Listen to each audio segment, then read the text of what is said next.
to the Momnificent Podcast. This is the place where we help parents live a happy, healthy life with their kids. We're going to show you how to connect with your child and help them even in their most difficult moments as we hear from experts in the field. I'm your host, Dr. Karin Jakubowski, an international speaker, public school principal, and former struggling student. The Momnificent Podcast equips parents with science-based strategies to help you live a happy, healthy life with your kids. Welcome. This week, we are talking about something all of us have experienced, but most of us have difficulty talking about. Grief is a tough subject, and it can be even more difficult when trying to manage it with children. After the sudden death of her husband, Ashley Bugge found herself not only raising two toddlers, but planning for the birth of her third child, but also trying to help them live in a world that had been suddenly consumed with grief. Unable to find books that spoke about grief in kid terms, she and her kids wrote a remarkable book titled Hui Hou, Until We Meet Again. This week, Ashley is here to discuss how to talk to your child about grief and loss, help them understand their feelings, and live a happier life. Ashley, welcome to Momnificent. Oh, thank you so much for having me. That was quite the introduction. I appreciate it. Thank you. This book was inspired by the death of your husband. Can you give us a little bit of that story and how the book came about? Yeah, so my husband, Brian, was an officer in the U.S. Navy.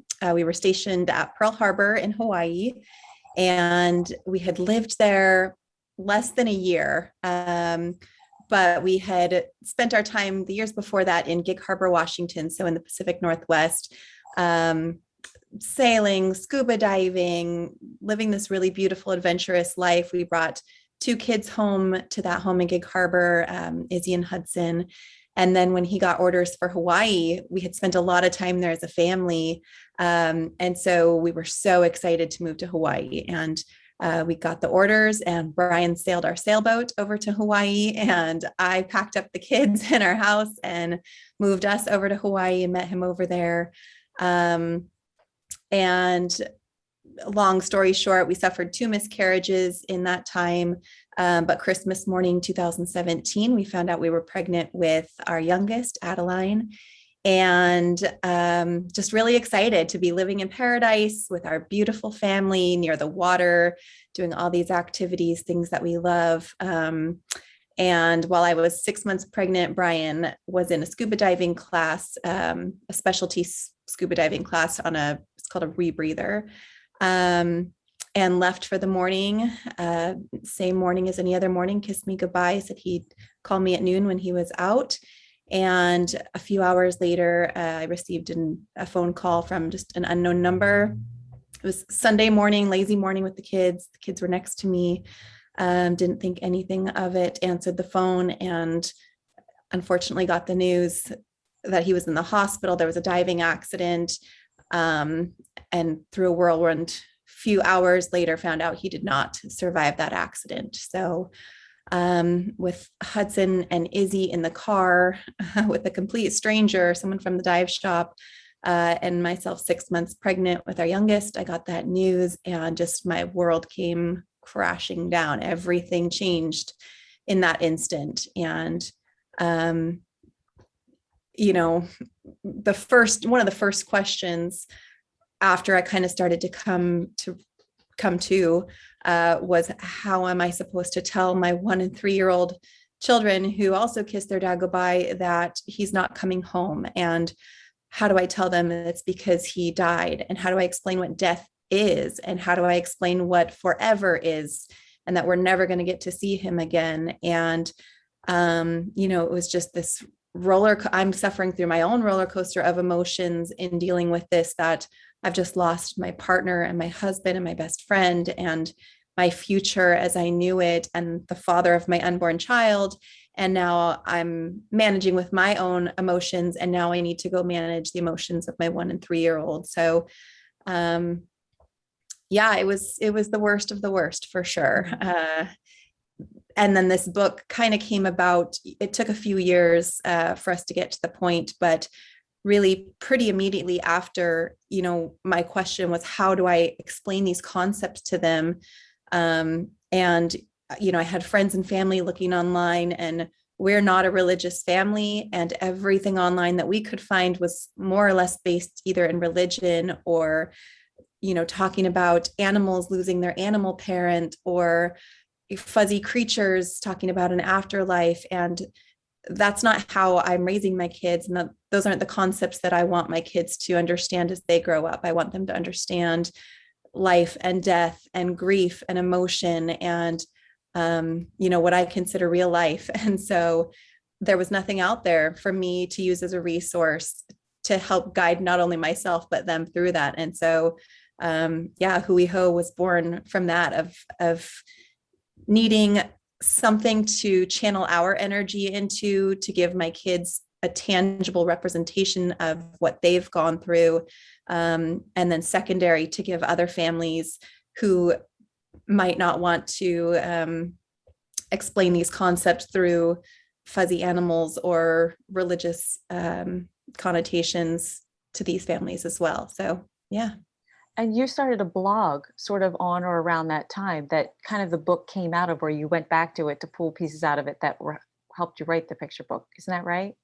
Yeah. So as soon as he passed away, it's kind of funny. I've never been a writer.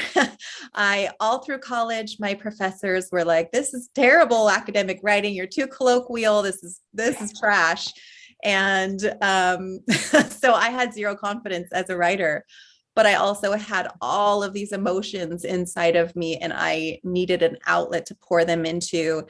And, going through grief and the death of a loved one, you go to some really dark places. And I knew that if I didn't try to channel these emotions into something, that I would get lost in them. And I was, quite honestly, I was scared for that. So I started writing. And then I felt if I wrote everything down and I published it, that would make it real. That would mean other people were reading it and could see where I was at and understand how hurt I really was, and just give me this outlet. And so, I started this blog, and I just started writing, and it wasn't for anybody else other than myself, to capture where I was at, so that the next day I could look back and be like, okay, I was there, but I'm here now. That means I'm moving forward. And I could capture the kids' words and their stories and their questions that they were asking about their dad, and the things that they were remembering about him and our lives, and the way that it was versus the way that it is now. And so, I took a lot of those conversations and questions and funny moments and memories. Grief is so up and down.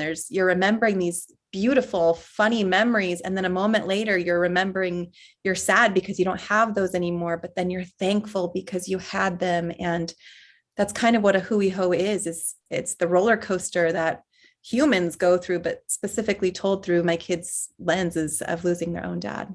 And what I love about your book is that it's told through the children's eyes.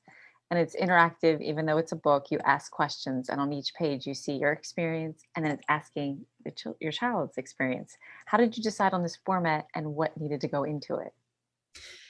Honestly, that's just kind of how it came to be. It's a very realistic look into our journey of dealing through grief. And, kids are pretty, like, I don't want to say chaotic, but they're thinking one thing, and then a second later they're asking a question, and then they're asking a question about something completely different, and then they're holding up their toy that they want you to play with. And that was really the story of going through this journey. And so I really wanted it to be as true to life as possible, because other kids can relate to that and can read this book and these stories and be like, oh yeah, that's how I think, and that's how I feel, and those are questions that I would ask, and that looks like me, and those are feelings that I have. And I didn't want to tell people how to feel. I just wanted to show that this is how some people feel, and it's totally normal to feel that way. Yeah, and I think as they hear it, they're going to just think, oh wait, that is me, and it's okay that that's me, because someone else was there as well. But when they read a book and they can't relate to it, or they're like, that, I don't know what they're going through, because that's not what anybody realistically faces, I think they don't get as much out of it. And there's always been a time and a need for this. But right now, especially in this time of COVID, I mean, people have lost so many family, friends, just more than we've ever experienced such tremendous loss. And so that's what strikes me too, is that this book is universal for people anytime, but particularly right now. So, based on your experiences with helping your kids cope with loss, how do parents even begin talking to their children that are trying to process, whether it's a loss of a parent, a grandparent, even a friend? I think honestly, just opening the doors to that conversation, the biggest learning lesson for me through all of this in our family was just how smart these kids are, how much they're taking in, how much they're paying attention to what's going on around us, whether we're talking to them about it or not. If we're not talking to them about it, they're building their own ideas of what's happening and they're coming to their own conclusions. And we have this opportunity to step in, as uncomfortable as it might be and as out of character as it might be for some of us. Like, I don't know how to parent a child in grief, but I do know that I understand that they're hurting and that I have an opportunity as a parent to step in and say, why are you hurting? Let's talk about this. Let's share these moments, these memories, and you can ask me questions. I'm going to ask you questions, and just really creating a space for dialogue. And regardless of if it's, familial loss or job loss or, anything really, food scarcity, anything that there's concern about, I guarantee you, if you're worried about it, then the kids have picked up on it. And you don't have to tell them everything or ask them everything, but at least creating an environment where there's the ability for them to ask questions and for you to ask questions and acknowledge things that are going on around you. They're just so smart and perceptive. And that's what I would say to that is, I know it's uncomfortable. I know that none of us have training in any of this, but that's not what kids care about. They care about feeling safe and feeling safe to ask questions. And that's what I would say. And what about when you're feeling like you're going to cry, but you're trying to hold it in because you don't want your kids to see you cry? And what would you say to parents who are trying to hold it all in and not let them see it? Because I know you had said something that I mentioned, I just heard earlier from you about that. Maybe you can help parents understand just what you went through. Yeah. No, for sure. That was also another big learning lesson for me, was you want to come across as this pillar of strength. And, you don't want your kids to see you sad or crying, because then they're going to be sad.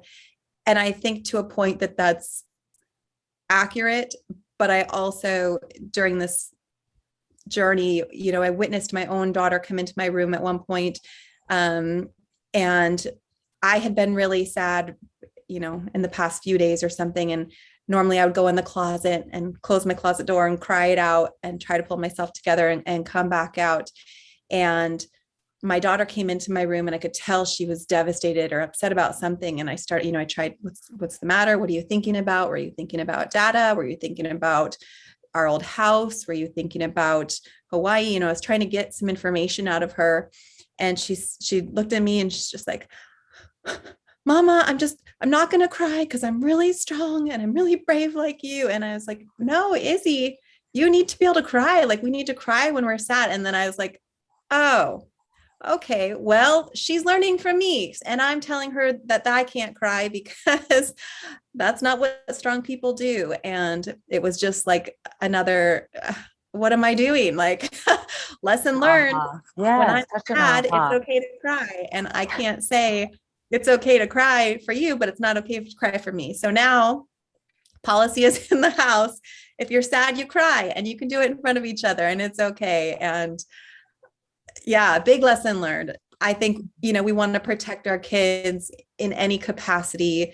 We don't ever want them to feel sad or anger or any upsetting emotion. But the reality is they're going to face it at some point in their life, and we can protect them all we want, but maybe that protection needs to be that we make them feel comfortable having those emotions and working through them with someone that cares about them.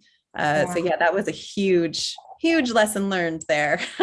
So valuable. Thank you for sharing that. I think that's going to help many of us who, when we face something like that, just remember this and be like, wait, it is okay. And sometimes when we're kind of we try not to be as real and open and honest with them at times to, like you said, like protect them or like, hold it back a little bit. But kind of when you just are like, hey, this is kind of how it is, like it kind of helps them through it a little bit better as well. Yeah, absolutely. And lets them see that we're real people too. And we're just like them, but a bigger version of them. And yeah, it was just a really important conversation for me to have. For me to have with her, probably the more for her to have with me. It was a changer for sure. Yeah, so eye-opening. And with this book, it really is relevant for families who have lost someone other than a parent. And was that by design, or did you want to do it that way? Kind of both. I really wanted the kids to have, like I said, a platform to tell their story, and really at the end of it, a tangible representation of their grief and of what they've gone through and how much they've grown over this time.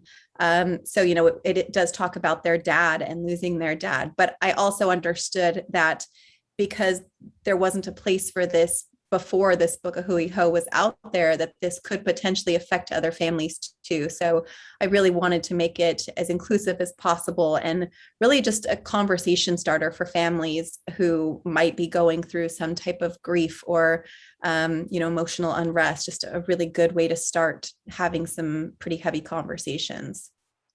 Well, what a beautiful book and what a story. The insight to work on this with your children just adds so much beautiful value to it. You've created something that's going to touch and is touching so many people's lives. I'm so glad that I got my hands on it to tell everybody that I know when they have a need for that. It's awesome to share this. So thank you for coming on and sharing with us. And would you take a few minutes to read us your book? Yeah, for sure. That would be awesome. I know it's hard to get like not teared up sometimes. I talk to a lot of people and I talk about the kids in the books, but every once in a while, just thinking about these kids, at 1 and 3 years old, and the conversations that we really had. You pick a book up off the shelf and you read it and you're like, oh, that's a sad story, or oh, that's a happy story. But I do that. And then I'm like, wait, but this is our story. This was literally what we went through. And just every once in a while, it's just like, whoa, gets ya. Yeah. Oh, well, thank you. I know it's not easy reliving it again. Yeah. In a sense, but it's very special. Thank you. All right.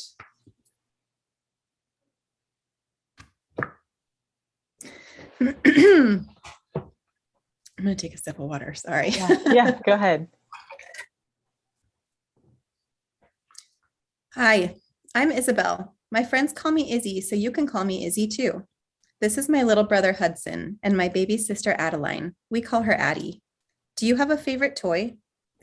My brother Hudson never goes anywhere without his favorite stuffed animal, Bear. I'm a big girl, but I still have a favorite pink blanket I like to fall asleep with. I think Addie is too little to have a favorite yet. Izzy, what about her little bear? Hudson, shh, I'm trying to tell a story. Sorry about my little brother. He's still learning his manners. Our dada passed away a long time ago. We miss dada. He was so silly. Have you lost someone too? We were in Hawaii when our dada died. We had been waiting in the car forever. Mama was crying and ran inside a building with bright red lights. I thought that people must go there when they get hurt because there was doctors inside. Look, an ambulance, I said. Hudson, cover your ears. Do you like flashing lights? Addie started crying. I thought she must be hungry. Mama was inside the building for a long time. I wanted to go home. I didn't like how that place made me feel. We're home, Hudson cheered. But Mama seemed really sad. I thought she must need a hug. Izzy, when is Dada coming home? Hudson asked. I don't know, Hudson. Dada always came home for dinner when it was still blue outside, but it was getting dark. I hoped he would be home for dinner. I knew he'd be really hungry. I went to look out the window for him. Mama said she needed to talk to us. She looked so sad. I squeezed her hand so she wouldn't be sad anymore. I want to sit next to Mama, I said. Hudson, scoot over. When I was sad, my dada told me that I'm super brave. I told Mama to be brave too. Mama told us that Dada swallowed too much water when he went scuba diving. Now he will be diving forever. Dada loves diving, Hudson said. Mama said it was an accident. Dada didn't mean to drink that much water. She said he wants to come home, but he can't. He passed away. Drinking ocean water sounded icky. It's so salty. Grandma and Grandpa came to visit. For the next few days, a lot of people kept coming to visit us. I didn't know why they all looked so sad. Did they miss Dada? I was kind of sad too. I still really miss my Dada. Our visitors brought us new toys. Look, Izzy, Hudson told me. Hudson, did you say thank you? I asked him. Izzy, when's Dada coming home? He wanted to know. I want to show him my new train. Dada has been diving for many days now. Has it been forever yet? No, Hudson, forever is a really long time. We went to Dada's funeral. I liked the pretty dress I wore. Dada would have liked it too. I spun around. Hudson, is Bear really brave like me? I asked my brother. Oh, yes, and me too, Izzy, he told me proudly. I like to look at pictures of my Dada. We had so many fun memories together. There's a picture of Dada on the stage. The picture is from the day we went to the beach and built sandcastles together. In the picture, Dada is smiling, and I want to smile back. But sometimes when I see it, I cry because I miss him. Mama tells me it's okay to be sad. I want to have a special picture of just me and Dada to hang on my wall so I can remember him. Hudson and Addie, do you want one for your wall too? My favorite thing was when Dada made me laugh. What's your favorite memory of your Dada? Hudson and Addie are so little. They kept asking when Dada's coming home. So Dada can't come home, they said. Even I miss him a whole lot. I'm the oldest and super brave. So I tell them he had an accident and can't come home, but we'll miss him forever. We look at pictures and I tell them stories of how silly Dada was. I especially like to show Addie pictures of Dada because they make her happy, and I like to see her smile. Her giggles make me laugh. Dada! Addie, that's right. That is our Dada. Addie's a baby, so she can't do much. She's not a good walker yet, but she's getting better every day.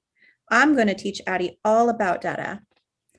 Dada used to tell me how all the animals in the ocean are our friends. His favorites were the sea turtles, octopi, and dolphins. But can I tell you a secret? I know Dada is diving forever, but I'm scared for him to be in the ocean with some of those animals. Today, Hudson, Addie, and I have to gift our leis to the ocean so we can say goodbye to Dada. I tell them about it. Hudson, Addie, I want Dada to get my flowers, but what if a shark gets them? What if Dada gets eaten by a shark? I'm scared for him. Then I imagine a shark out in the ocean. Aloha, he says. A shark, Hudson screams. Hudson, Addie, run, I yell. Wait, the shark tells us, I'm not here to hurt you. You're not, I ask him. No, kids, he tells us, I'm just here to tell you that you don't have to be scared for your dad. He's part of the ocean now, and we will look after him forever. You know my Dada, Hudson asks. Can you tell him we love him and we miss him? Of course, and anytime you miss him, you come to the ocean and look out here and know he loves and misses you too. We love you, Dada. A Hui Hou. And I love the title because it's not what we know, like I'll call us on the mainland, right? Like we say goodbye, but only if you're in Hawaii do you know that is what they say. And I think that also is just a beautiful a spin on the whole book. Yeah, all of us really wanted it to have roots in Hawaii. That was where Addie was created. That was where we lived. That's where Brian passed away. We left a part of our heart and our family on that island when we moved off of it. Some of our best memories as a family were made on that island. And so it was really important to have it centered around not only the island, but the water and the imagery of the ocean animals. And, in Hawaiian culture, the ocean looks out for you. And, he might have been lost to the ocean, but now he's a part of it forever. And, while we're not religious or spiritual, there is a part of calmness that comes with knowing he's in his happiest place. And that was where he got to be when he passed away. So things like that, were just really important to bring into the story for us. So beautiful. So leave us with one thing today, like maybe a mom is listening and maybe she's lost someone, or someone's listening, they've lost a loved one, and maybe they have kids and they're dealing and navigating with that. what's one or two things you can just leave them with on a note of hope or encouragement, or they can just feel supported from listening to this today? Yeah, I would say kind of same as when you're hurting or when you're sad. You want to power through and you want to get through things yourself, but to lean into people when you need help or when you feel like you just don't have it in you.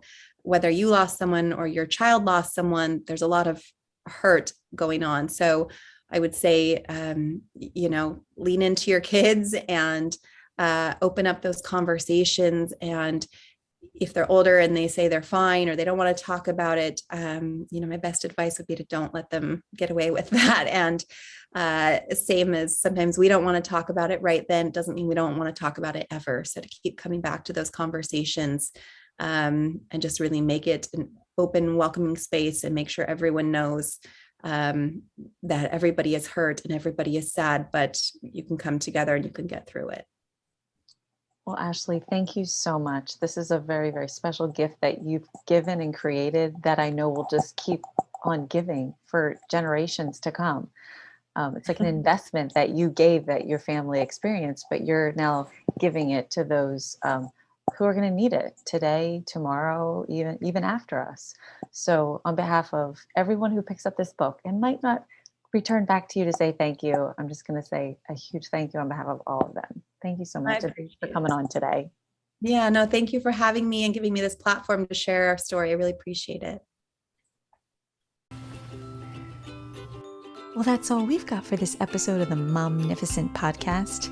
If you enjoyed this episode, I would be honored if you would subscribe and rate if you really liked it. I know wherever you're listening right now, it might not be the best time to leave a comment, but feel free to leave a question, a review, or a comment at any time. And until next time, remember, don't worry, be happy.